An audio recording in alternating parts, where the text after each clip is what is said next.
Всем привет. Алиса, привет. Благодарю, что вы в прямом чате с нами. Очень здорово. Как всегда, правила просты.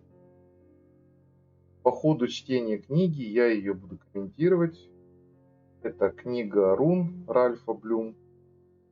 Ну и, естественно, вы можете комментировать, задавать вопросы вдруг есть.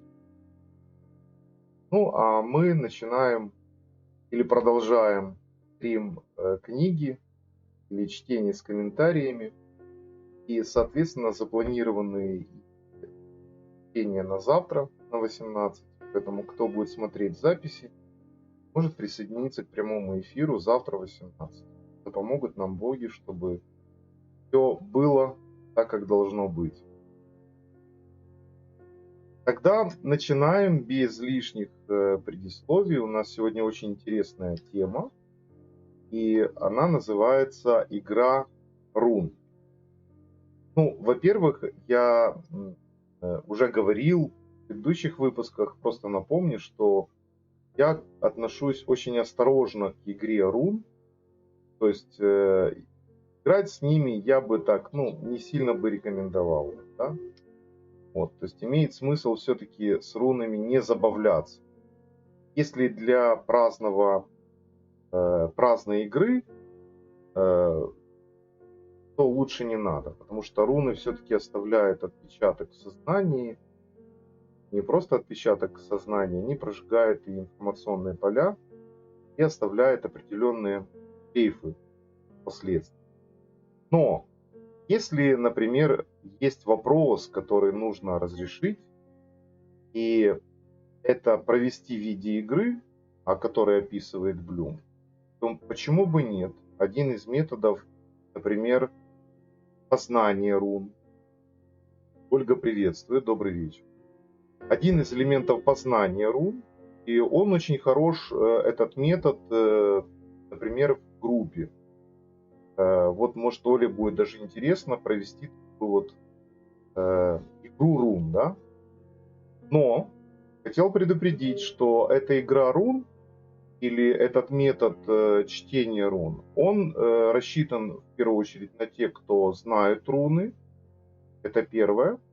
Ну, во всяком случае, хотя бы знаком с ним. Второе. Это обязательное условие относиться к этому серьезно. То есть серьезно в каком плане? Что это не просто забава, а все-таки настроиться на открытость, потому что руны могут считывать информационные поля только тогда, когда человек открыт. Если человек закрыт, то надеяться на адекватный или прямой, или открытый ответ от рун, не стоит. Даже не стоит начинать. Поэтому мы можем подытожить перед тем, как мы начнем читать и знакомиться с методом, который предлагает Ральф Блюм. Первое. Это нужно, чтобы те, кто будет участвовать в этой игре, они должны быть открытыми. Второе. Они должны хоть как-то понимать руны. Не как-то, быть знакомыми с рунами. И третье. Относиться к этому предельно серьезно. Так, поехали. В этой игре нет победителей и проигравших. Это очень важно. То есть здесь не нужно настраиваться, что как в обычной игре, вот мы играем, например, и обязательно должна быть кто-то выиграл или проиграл. Здесь нету, это совершенно иная игра. Вы дальше в примере поймете. Игра рун имеет целью разрешения людьми любых спорных вопросов и продолжается до тех пор, пока каждый из играющих не получит достаточно ясного представления о предмете разногласий. Это хорошо, например, в командной игре, когда есть какое-то недопонимание или спор. Особенно если, например, люди совершают какой-то один проект, и в этом проекте нужно быть достаточно, будем говорить, слаженно, то есть действовать слаженно. По возможности каждый из играющих должен иметь собственный комплект рун. Хотя можно обойтись и одним комплектом на всех. Впрочем, если использовать только один комплект, динамика игры существенно изменится. В каком плане изменится? Потому что вот дальше вы увидите, что каждый выкладывает руны, и можно это делать быстрее. То есть один выложил, второй выложил, третий выложил, а потом ее трактовать. Так с одним набором сложнее. Извлеките 3 руны, положите их перед собой отображением вниз. Первый игрок переворачивает руну и толкует ее применительно к проблеме. После этого следующий игрок переворачивает руну, предлагает ее интерпретацию и, если есть желание, определяет, как та соотносится с предыдущей руной, то есть предыдущего выложившего. Третий игрок переворачивает свою руну, также интерпретирует ее и может по желанию высказать свое мнение относительно 2 предыдущих рун. Когда раунд завершен, то есть, видимо, одна руна, по одной руне, следует провести второй и третий раунд игры. Возможно, у вас возникнет желание играть еще один раунд, завершающий, в ходе которого игроки поочередно рассказывают, какие новые соображения, касающиеся сути проблемы, пришли им в голову.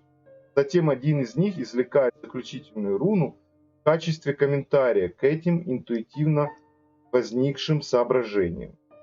И вот опять же, это повторюсь, что это хорошо, когда есть в команде какой-то стопор и команда, которая единомышленников, которая знакома с рунами, она, раскладывая руны, доверительно относится к ним. То есть есть определенное доверие. Потому что если у человека есть сомнения или он скептически относится к данным трактовкам, я уже молчу, к рунам, то, естественно, ничего не выйдет. Поэтому желательно, чтобы люди относились, я с самого начала сказал, открыто, серьезно и хоть немного понимали руны и доверяли им. Я бы еще добавил, доверяли. Игрой рун могут воспользоваться тесно связанная группа коллег или люди, объединившиеся для работы над каким-либо проектом. Скажем, вы разрабатываете какой-либо... мы это проделали, все работает супер. Замечательно.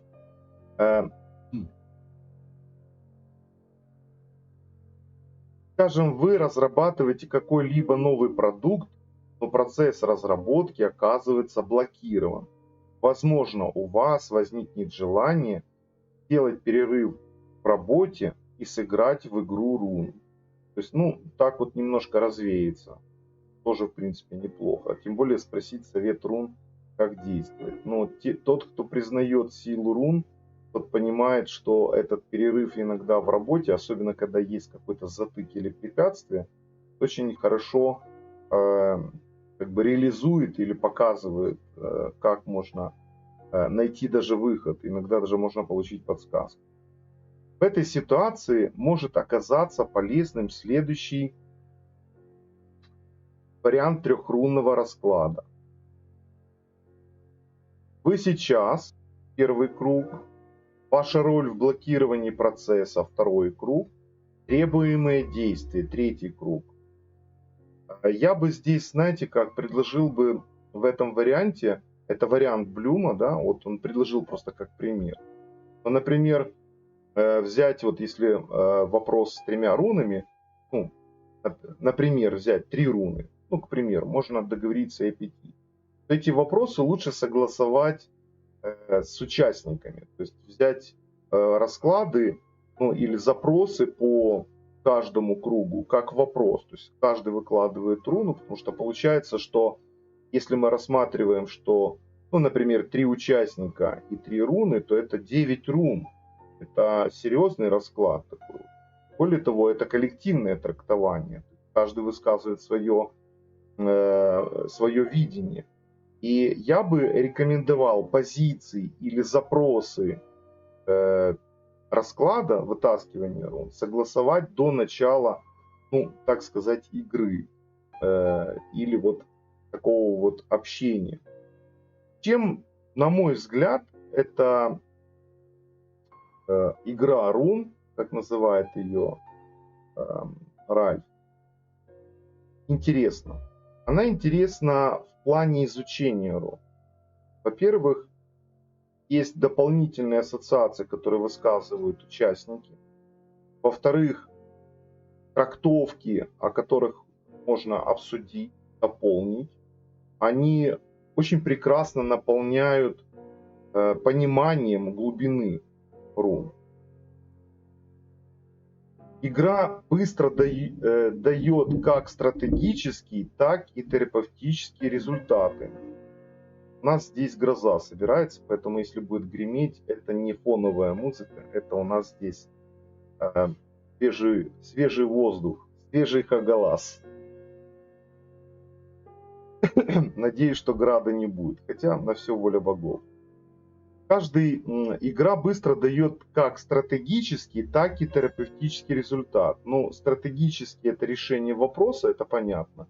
А терапевтический — это переключение внимания. Тут даже не поспоришь. Каждый из ее участников научится чему-то полезному, а сам процесс игры будет не лишен юмора. Ну, согласен. Кроме того, в подобную игру с успехом могут сыграть и два человека. Например, когда требуется внести ясность в их взаимоотношения. Сколькими рунами вы при этом пользуетесь, зависит только от вас. Если ситуация носит болезненно деликатный характер, вы, дабы свести к минимуму вероятные трения, можете условиться не комментировать руны, вытянутые каждым из партнеров до окончания игры. Но я скажу, что в своей семье мы часто практикуем выкладывание в два комплекта рун, когда у нас есть какой-то, ну не то что спорный вопрос, но какие-то вопросы, которые нужно разрешить. И вы знаете, зачастую мы выкладываем каждый в отдельности руны, и потом их даем определенную трактовку. И очень здорово мы находим, во-первых, находим очень много общего, мы не вступаем в конфликт в силу того, знаете почему? Потому что есть полное доверие рунам. То есть, допустим, если у меня есть свое мнение, у супруги есть свое мнение, то руны являются как, знаете, третейским судьей. То есть он нас вот как бы приводит к единому согласию, что руны правы относительно той или другой ситуации. То есть с рунами мы не спорим. Мы можем спорить друг с другом. Вот. Ну, спор имеет характер не выяснения отношений, чтобы вы понимали, а спор именно нахождения решения. То есть нужно найти какое-то решение, и мы прибегаем к рунам. Очень эффективный способ. Поэтому можно ли назвать это в некотором смысле игру? Ну, вся наша жизнь игра. Главное не заигрываться. Главное относиться к этому более серьезно, потому что если относиться это праздно к этим вещам, то можно заиграться и тогда утратить саму изюминку, сам смысл этих раскладов, коллективных раскладов. Ну, вот есть пример игры рун. Мы можем разобрать даже в какой-то степени, как на примере игры рун, разобрать саму трактовку. Супружеская пара, чьи отношения дали трещину, решила сыграть в игру рун. Вот что при этом получилось. Женщина отыграла перевернутую лагус, руну воды, потока, руну того, что ведет, которую истолковала как совет ее супругу войти в соприкосновение с интуитивной стороной его личности, чтобы лучше понимать свою жену. То есть жена как бы дала через руну трактовку. Ну, смотрите, во-первых, я считаю, это мое субъективное мнение, что лагус воспринимают как поток в буквальном виде. На самом деле это поток энергии. Просто древние руну лагус назвали поток воды, как ассоциируя с потоком энергии или потоком, в который ты входишь. Поэтому поток — это подключение к определенным каналам. Каналу подсознания, каналу сверхсознания, каналу богов, каналу общения с землей, к любому каналу, это и есть сам лагус. Перекрытый канал, то есть перевернутый канал, это да, это непонимание, что происходит, находиться вне потока, вне понимания, вне тандеме, вне соединения друг с другом. И вот здесь вот очень интересный момент, на который я хотел бы обратить внимание, вот в этом примере. То есть жена по этому примеру вытащила руну лагус перевернутую. То есть муж не в потоке, он не в одном едином потоке со своей женой. Это прежде всего нужно воспринимать не то, что, например, ну вот ты не в потоке. То есть в первую очередь супружеская пара делает для того, чтобы разрешить противоречия, то есть прийти к согласию. И здесь в первую очередь отношение должно строиться на том, как найти согласие, а не как бросить, вот как обычно принято, бросить упрек. Я думаю, что, скорее всего, как совет мужу, что мы не в одном потоке, мы в разных потоках. Но совет ли это мужу? Потому что жена говорит, что, ну вот она дает руна потока, руна энергии, единого канала. То есть войти в соприкосновение с интуитивной стороной его личности, чтобы лучше понимать свою жену.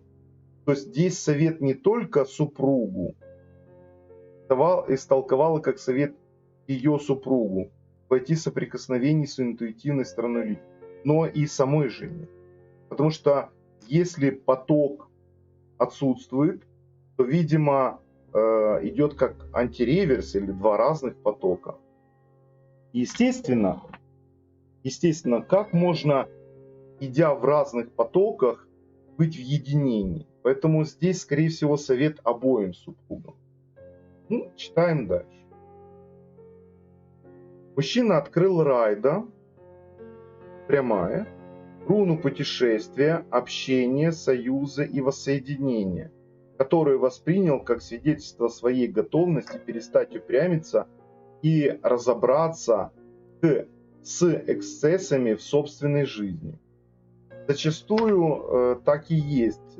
Порой человек, притом неважно, мужчина или женщина, не идут своим путем. То есть совет как бы, если ты идешь своим путем, то ты можешь быть в потоке. То есть это как само понимание. Если вы вспомните руну Райда, то в ней есть в некотором смысле лагус.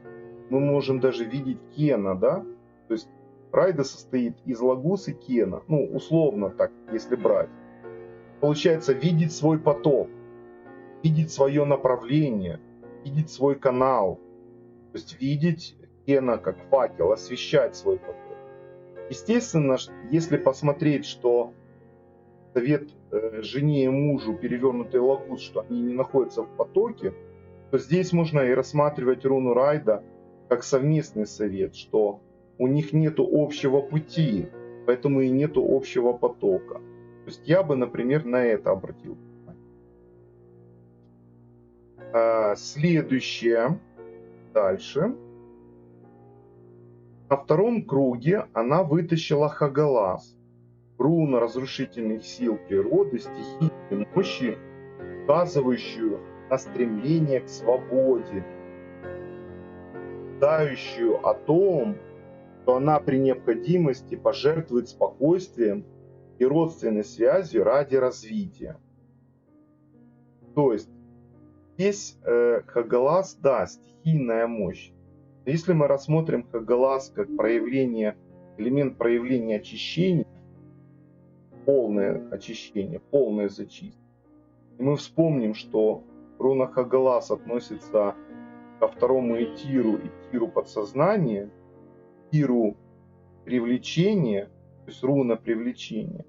В данном случае разрушительные силы природы, стихийной мощи, указывающие на стремление к свободе, это, скорее всего, внутреннее подсознательное состояние, которое может привлекать эти качества.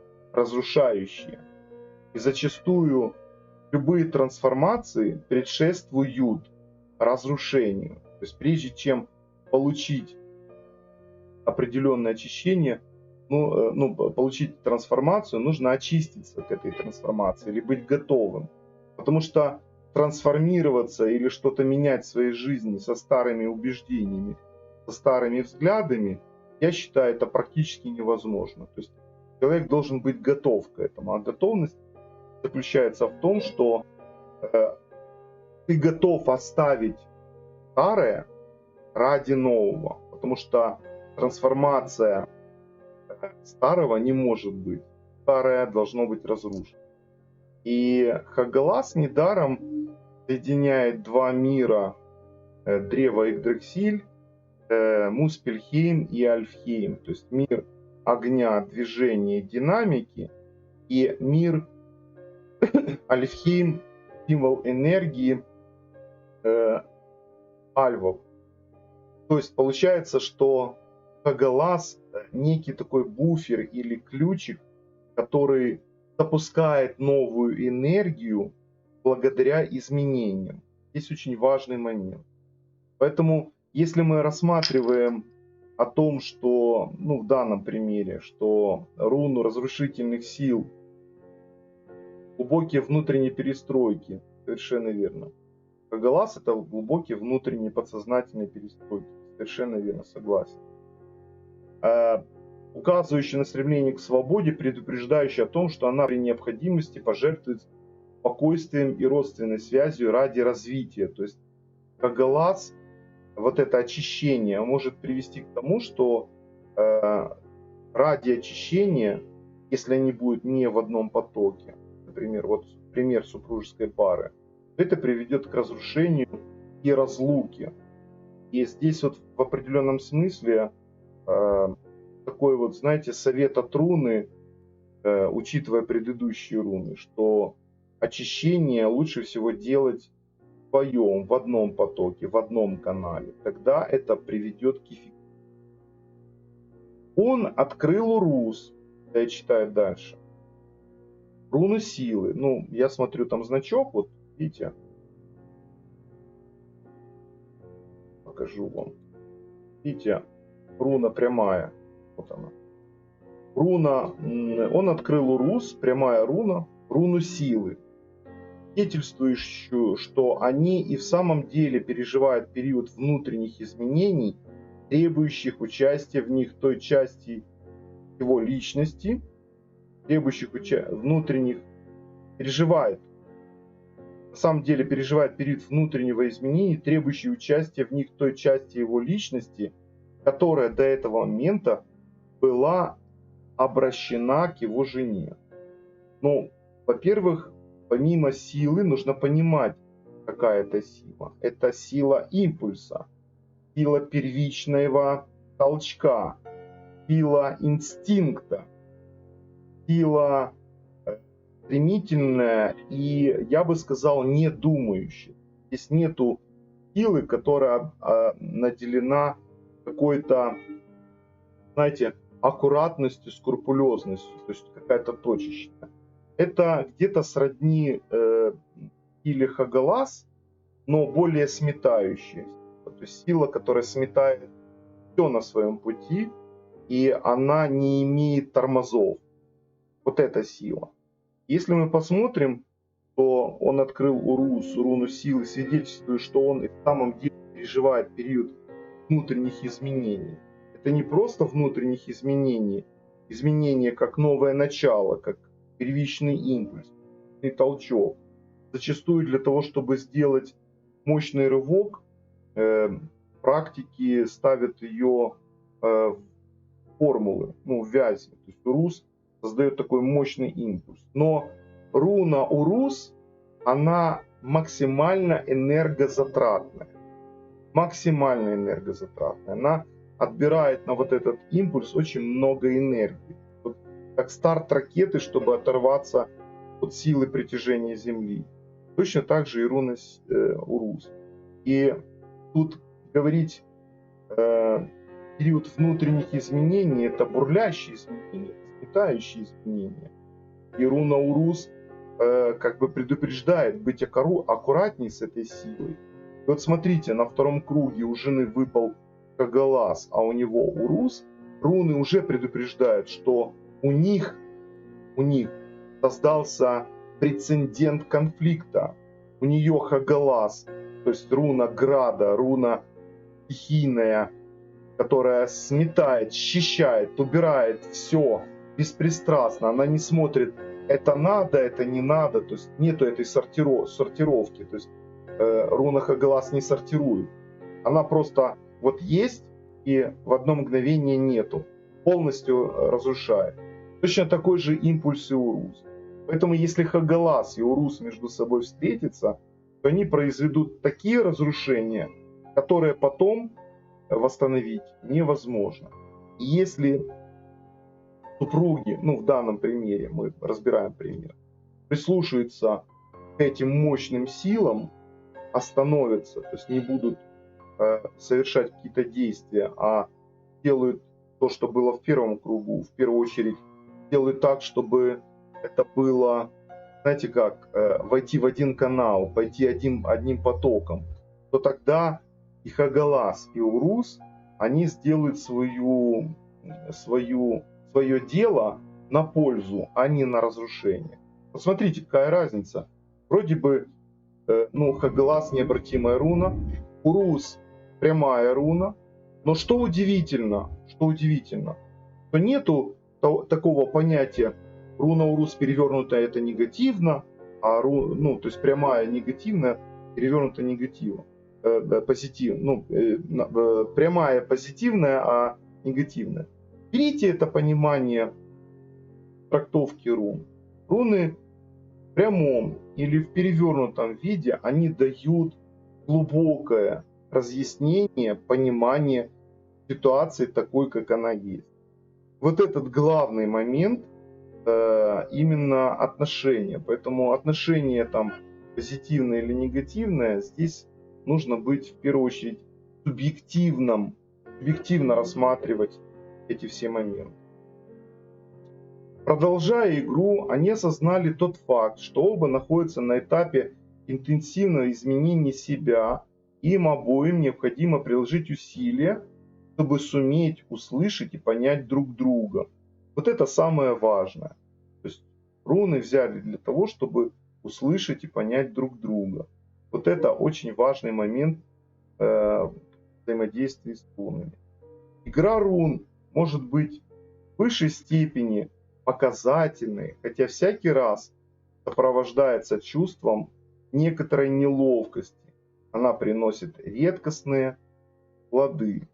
Но здесь в конце Ральф Блюм смазал редкостные плоды. Почему редкостные плоды? Потому что в первую очередь здесь нужно, чтобы те, кто участвует в этом, они относились к этому открыто. То есть сопровождается некое чувство неловкости. Почему? Потому что руны беспристрастны и не говорят правду так, как она есть. И никак не наоборот. И нужно быть готовым принять эту правду. Почему я и говорю, что в какой-то степени даже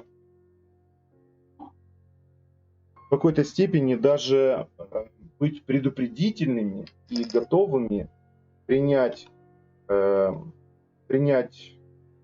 те советы, которые могут даже показаться болезненными. Здесь нужно убрать определенное такое, беспристрастно на это смотреть. И самое главное помнить,